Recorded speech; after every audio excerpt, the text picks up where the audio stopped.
Well, my son has just got himself a kitten. It's their first little baby to look after, their first little fur baby to look after. Now, I was at a car boot sale just after they got their kitten, and I found this for 75 pence. So what's that, about $1? So you can always pick up some great things at boot sales or yard sales that you can upcycle. And I said to him, I've got you this with biscuit on, and it was all airtight, and it's airtight inside. How about if I do this up a little bit for you, and you can keep biscuits in there, which he loved. So that's what I'm going to do. So I'm going to redecorate it, and I'm also going to jazz it up a little bit for them. Now, they're quite gothic, both my son and his girlfriend, so I'm probably going to do this in a bit more of a gothic style. So first thing I'm going to do is take the handle off of this, because I don't know if I'm going to keep this handle. I'm going to see if I can get a nicer handle that's a little bit more gothic for this. I might not be able to, and if I can't, then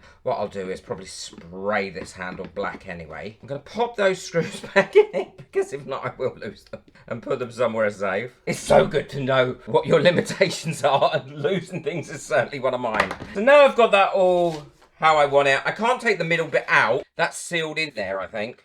Oh no, it does come out, but to be honest, I'm not going to do anything with the inside of the box, but to be able to keep this clean, I'm going to take that out. And now it's time for a sand.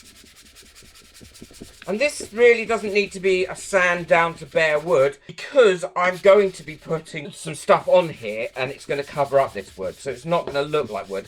So I want to get rid of this, so whatever I put on there has got a piece to actually stick to, and I should go around the whole thing. And this preparation bit, even though it doesn't take many minutes, really is worth time in doing. Well, that's all sanded down and I've brushed it all off, so it's nice and clean. Before I put anything else on here, I want to keep Biscuit, obviously, because that's the cat's name, and it's already there. So what I've took is 4 coffee sticks like this. I've sellotaped them together, and I've cut the ends off them, so I've got some straight bits, because I'm going to make a little border around this. And how I'm going to put that on is I'm going to decide how wide I want it and how high. So there. Obviously, I'm doing this by eye, as always. I mark my first one there like that. Take a blade, and these cut through really easily. There we go, look, like that. Happy with that. Now I need one exactly the same size for underneath, and they can go on there like that. And then I just need to cut 2 side bits exactly the same way to put on there.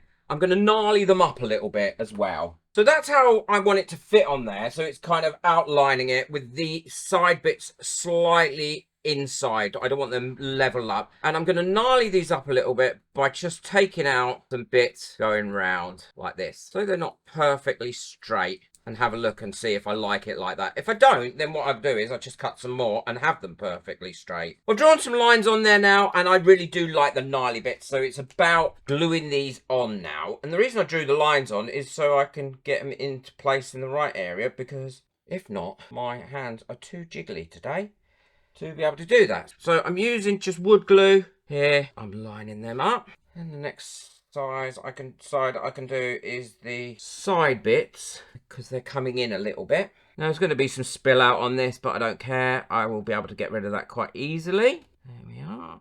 Yep, I'm pleased with that. Pop a weight on it gently so I don't move it about, and then I can leave that to one side for about an hour before that is dry enough for me to carry on doing what I want to do. But while that's drying, what I'm going to do is cast some moulds. Now, I've got my Halloween moulds, and I've got some dragon moulds and different moulds, and I'm not sure which ones of these I'm going to use. The only mould I seem to have with a cat is this one. I don't know why, so I'm going to try and cast that a few times, because I might use that a few times. This one's a little bit deep, so I'm only going to cast a very shallow casting of the cat paw, and these are the other ones I thought would look nice on this, but I'm not 100% sure. So until I've cast them, I'm not sure. I'm going to be using Resincrete for this, because I know that I can stick this to the box without any problems whatsoever, and then what I've got planned for it after that, I will be able to do over the Resincrete. And as always with Resincrete, you just mix up 100 grams of Resincrete to 30 grams of water. While everything's drying, what I'm going to do is cut some strips that are 1 centimetre wide from this Amazon cardboard envelope, because these are going to form a border around here and on the sides of the piece as well. And some of the strips need to be 1 centimetre plus 1 millimetre added to it. and you'll see why in a second. So I've cut out my bits and I've marked out my top, and all I'm going to do is glue these down again in exactly the same way. Now this is cardboard on top of wood, so this is going to dry really quickly. And I haven't gnarlied these ones up, and I will not gnarly up the other ones either that I'm going to put on. Well, I want these ones to look quite uniformed. And again, I'll put a weight on that and let that dry. Well, that's nearly dry now, so I can start putting on my little side panels. And this is where I'm going to put the ones that are 1 centimetre on top, like that. And then the 1.5 centimetre ones I'm going to put down the side so they overlap. And that way, there'll still be a centimetre, not 1.5, 1 centimetre plus a millimetre. Because that way, they will overlap here and there'll still be equal amounts each side, so it'll look equal. And I'll glue those down going all the way around. Well, I've demoulded all my pieces now, and I've got them here. Now, I'm not sure which ones I'm going to use at this point, or if I'm going to use any. If I don't use any, then obviously I'll keep them for different projects. Because what I want to do first is put some texture onto this. So I want some texture going around here, like this. Something similar to that. And then I want texture going down it like this, all the way down. But obviously I want to do it a lot neater than that. So what I'm going to do is I'm going to try and get a pattern I like on the Cricut, print it out, and then trace it on there. I'll show you how I'm going to do that. This is the pattern that I've decided on, and how I'm going to do that is I'm going to put a bit of carbon paper in it, put this in where it should go, and then just take a pencil and roughly draw this in like that. And I'm only doing one single line. I'm not actually doing the whole thing, and you'll see why in a second. What a donkey! I had me carbon paper round the wrong way. Honestly. Right, so I'm going to do that again. But this time, with my carbon paper round the right way, so it actually imprints on there. Well, it really makes a difference when you actually get the carbon paper around the right way. And so I've gone all the way around and put that pattern on. What I'm going to do now is go over it with a Sharpie to ensure that it's there when I'm doing the next part. And then once I've finished that, I can then go on and actually make this more pronounced. Well, now I've got that done, what I'm going to do is soak some just normal string in some PVA glue and follow the pattern. Got my PVA glue here. And this is the messy bit. Sorry, Jay, one of my friends who probably is watching this. He can't bear it when I do messy stuff. And you'd be surprised because looking at him, he's the sort of guy that you'd want with you if you were going to have to wrestle a werewolf. But he just don't like messy. Right, so what I'm going to do is now add this onto here. I'm going to let this soak for a few minutes actually, because then it becomes a little bit softer. And then I'm going to add it on there. And this is where it often helps to have a set of tweezers, or a pair of tweezers, not a set of tweezers, or some other tools. I'm using my Cricut tools because they all wipe up and clean off. I'm going to put that on there. And this is why I said it doesn't need to be completely accurate, because this in itself is not going to be fully accurate. I want it to look like that. I want it to be a little bit more rustic, is the word I like to use. So there we go, that's one done, and now I've just got to go around and do all the rest, which is going to take quite a while, but I think it'll be worth it in the end. Well, I've decided to go for the actual skulls on here, and I know that my son and his girlfriend will appreciate that, because they love skulls. And I've decided to put them on like that. So they're going there. And there's going to be 4 each side. I'm going to do something slightly different with the lids. And these are really easy to glue down to start with.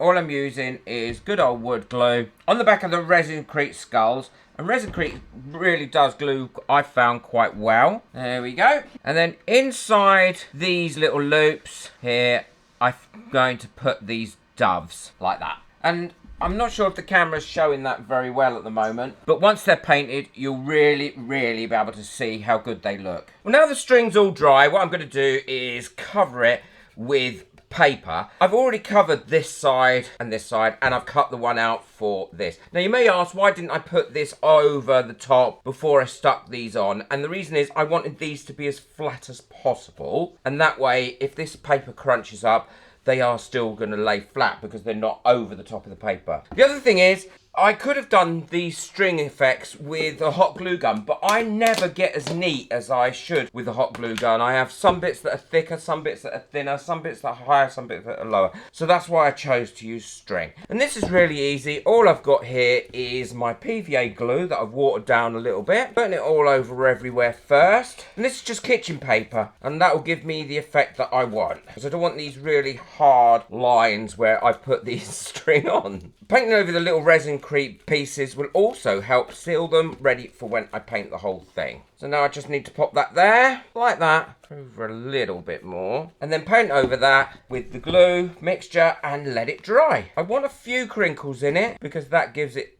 I think, a nice look. But I don't want too many. But that didn't take too long to dry. It's all really well dry. Everything there is all stuck on. It's time to paint it. I'm going to paint it gold and then go over it with some black. Wipe that black off and then do some gold dry brushing on it. Because I use so much gold now, I've got it in slightly larger cans rather than the tubes. I'm also going to paint the inside of it gold, but not with any black on it. But this should paint really easily. I will give it 2 coats, so it's a nice solid colour underneath. And I'll also make sure I get in all the nooks and crannies of the skulls. Now that's all dry, what I'm going to do is darken it right off again using this colour wash. And this is just acrylic paint with a bit of water in it. It's a 1-to-1 mix, and I've made sure it's mixed really well. And what I'm going to do is put that on there.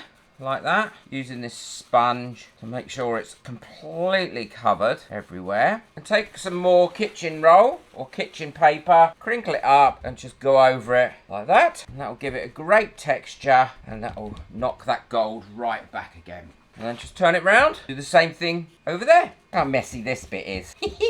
I do love a little bit of mess. Sorry, Jay. And what I'm doing here, I'm also doing to the top as well. Well, that's all nice and dry now, and all I'm going to do is dry brush very lightly over that. I'm gonna get the most of that off as I can and then just dry brush over it like that. So it's just catching some of those highlighted areas, and that will bring those skulls out and the doves out a lot more. Yeah, I'm really pleased with that. And that should be enough. Don't want to do any more on that, and I'll do the same for the top. Now that's all dry, I'm gonna give it a couple of coats of a satin varnish, which is a polyurethane varnish, and this is just to protect it a little bit more than the acrylic varnish would give it. And I can do this while the handle is drying from being sprayed, and then I'll show you what it all looks like completely finished. Well, it's all finished now. I'm really pleased with how this has come out. I'm so pleased with it. I think it looks awesome. And that's why I used the string and not the glue gun technique, because I didn't want it to be all different shapes. I love the paint effect on it as well. And now it's just a case of popping back the little plastic bit that goes inside, which is important if it's going to keep airtight, and then popping the lid on it, and that is airtight now, look. And then it's all finished. It says biscuit on it, and it's going to have biscuits on it, and the name of the cat is Biscuit as well. I hope you've enjoyed this, and that just goes to show you can upcycle, you can change virtually anything. Like I said, this cost me really nothing to do, and certainly cost me nothing to buy, and it looks so much, personally, I think it looks so much better now than it did when I bought it from the car boot sale. If you want to see more projects where I've done similar things, where I've taken something and changed it and upcycled it into something different, then be sure to check out this video next. I think you'll love it. Boot that like button, hit that subscribe button, but most of all, enjoy your crafting. Take care. Bye.